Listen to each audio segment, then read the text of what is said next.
Mga kapatid na nananampalataya sa Allah subhanahu wa ta'ala, dalawang bagay ang dapat na palakasin natin, mga kapatid na nananampalataya sa Allah subhanahu wa ta'ala. Huwag nating hayaan na tayo ay magiging mahina sa dalawang bagay na ito. Ang dalawang bagay na ito ay as-salamu wad-du'a. Ang salam at ang dua.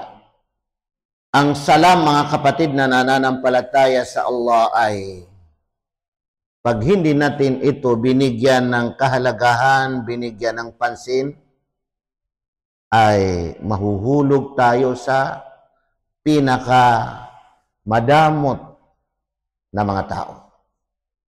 Ang dua, mga kapatid na nananampalataya sa Allah subhanahu wa ta'ala, pag hindi natin ito binigyan ng pansin, ay mahuhulog tayo sa pinaka mahinang tao. Mga kapatid na nananampalataya sa Allah subhanahu wa ta'ala, espesyal ang salam na ibinigay sa atin ng Allah. Bilang mga Muslim, nagbabati tayo ng salam sa bawat isa. Espesyal na ibinigay sa atin ng Allah subhanahu wa ta'ala ang dua, na bilang mga Muslim, kapag tayo ay nagdua, ay tinatanggap ng Allah subhanahu wa ta'ala. Dahil dito, mga kapatid na nananampalataya sa Allah subhanahu wa ta'ala, pakinggan natin ang sinabi ni Propeta Muhammad sallallahu alaihi wasallam, ayon sa naisalaysay ni Abu Hurairah, kalugdan siya ng Allah subhanahu wa ta'ala. Qala Rasulullah sallallahu alaihi wasallam, sinabi ng sugo ng Allah na si Propeta Muhammad sallallahu alaihi wasallam, inna abkhalan nasi man bakhila bis salam wa a'jazan nasi man ajaza anid du'a. Katotohanan, sabi ni Propeta Muhammad sallallahu alaihi wasallam, ang pinakamadamot sa mga tao ay ang sinumang madamot sa pagbati ng salam. Pagbati ng salam. Na kung titingnan natin ay napakagaan, napakadali.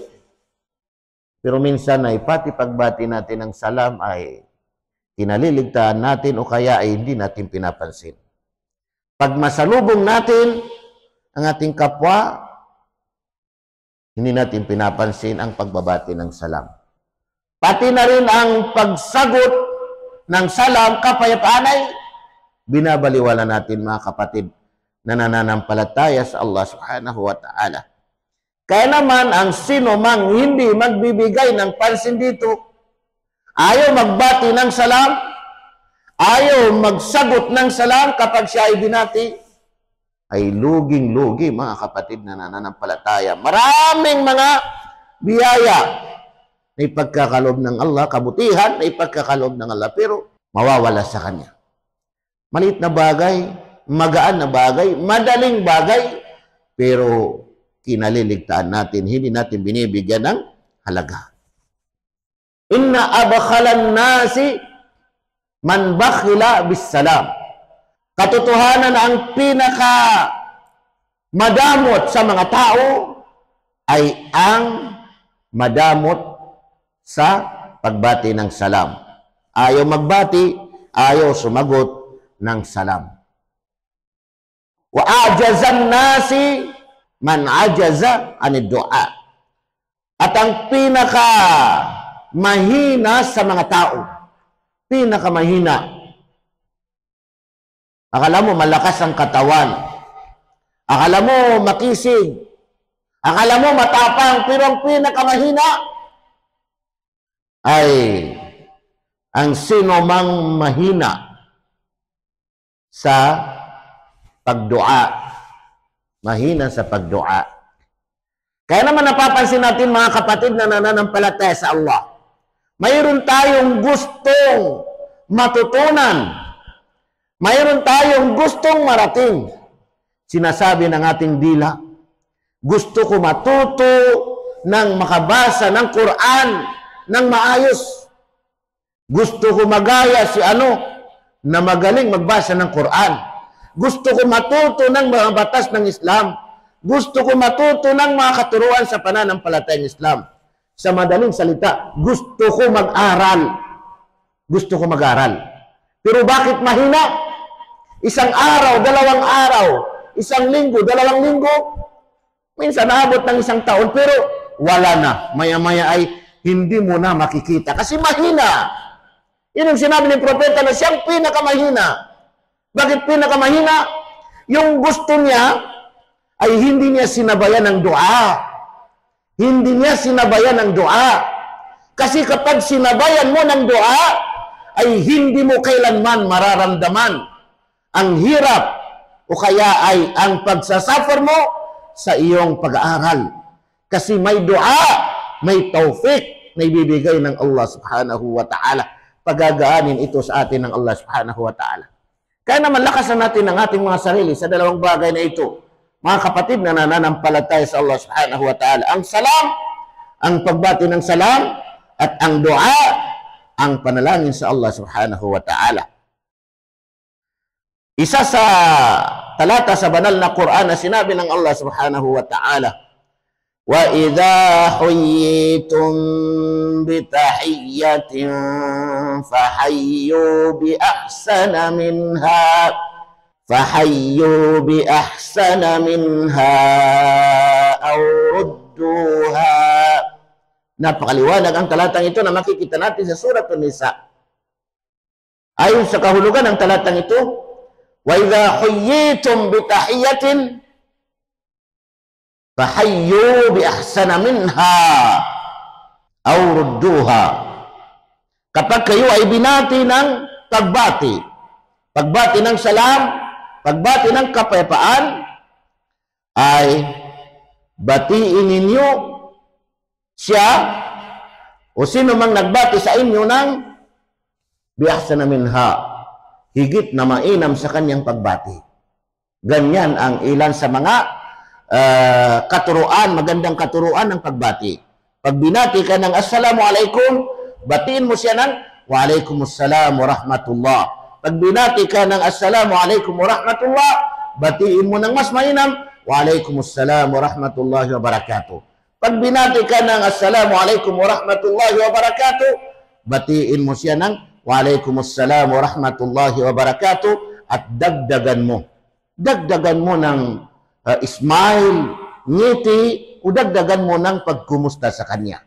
Kasi pag binati ka, ay batiin mo siya ng mas mainam pa sa pagbati niya sa iyo. Awrudduha, o kaya ay ibalik mo sa kanya ang kanyang pagbati. Ibalik mo sa kanya. Kung ano yung pagbati niya sa iyo, ay ganun din ang pagbati mo sa kanya. Mga kapatid na nananampalataya sa Allah, dito naman sa dua, ay sinabi ng Allah subhanahu wa ta'ala, Ud'uni astajib lakum. Kayo ay maghingi sa akin at diringgin ko para sa inyo ang inyong panalangin. Tingnan ninyo mga kapatid, kayo ay manalangin sa akin at diringgin ko sa inyo ang inyong mga panalangin, ang inyong mga hinihingi. Kaya naman nabanggit natin, nasabi natin, at dapat natin ito bigyan pansin kung mayroon tayong gusto. Mayroon tayong layunin. Kasi kung wala tayong layunin ay walang saysay ang mga ginagawa natin. Sa ating pag-aaral, sa ating pagbabasa ng Quran, sa ating pagtuklas sa mga batas, mga katuruan sa pananampalatayang Islam, ay kung wala tayong layunin ay walang saysay. Ngayon, kung mayroon tayong layunin, ay pinakamahina, sabi ni Propeta Muhammad sallallahu alaihi wasallam, na tao ay yung mahina sa panalangin. Ibig sabihin, kapag hindi ka manalangin, hindi mo sabayan ng panalangin ang iyong gustong marating, ang iyong gustong maging, ang iyong gustong matutunan, kapag hindi mo sabayan ng panalangin, dua, ay ibig sabihin, 1 araw, 2 araw, 1 linggo, 2 linggo, 1 buwan, 2 buwan, o 1 taon, o humigit pa, ay minsan ay ibig sabihin, darating na sa punto na sumuko ka na, sumusuko ka na, hindi ka na magpapakita, hindi ka na mag-aral, kasi dahil nga sa nakakaligtaan mo itong isang bagay na ito. Ano itong isang bagay? Ang dua, ang panalangin. Kasi nararamdaman mo na mahirap, nararamdaman mo na nakakahiya, nararamdaman mo ang pride, nararamdaman mo ang pagod, nararamdaman mo na parang ikaw ay nakakulong. Natandaan natin na habang nandito tayo sa mundo, dapat tayo nang isipin natin ay tayo ay nakakulong. Kasi maraming mga bagay na gusto natin gawin ay hindi natin magagawa dahil nga sa tayo ay nakakulong. Kulungan ito ng mga mananampalataya, ang mundo, mga kapatid na nananampalataya sa Allah subhanahu wa ta'ala. Gusto natin matuto, mayroon tayong pangarap, sabayan natin ito ng dua. Kasi pinangako ng Allah subhanahu wa ta'ala, ud'uni astajib lakum. Magdua kayo sa akin at ibibigay ko sa inyo ang inyong mga dua, ang inyong mga panalangin, ang inyong mga hinihingi. Mga kapatid na nananampalataya sa Allah, huwag nating kalilimutan ang dalawang bagay na ito, as-salam wa dua. Ang pagbati at ibig sabihin ay ang dua, ang panalangin. Aqulu qawli hadha wa astaghfirullah li wa lakum.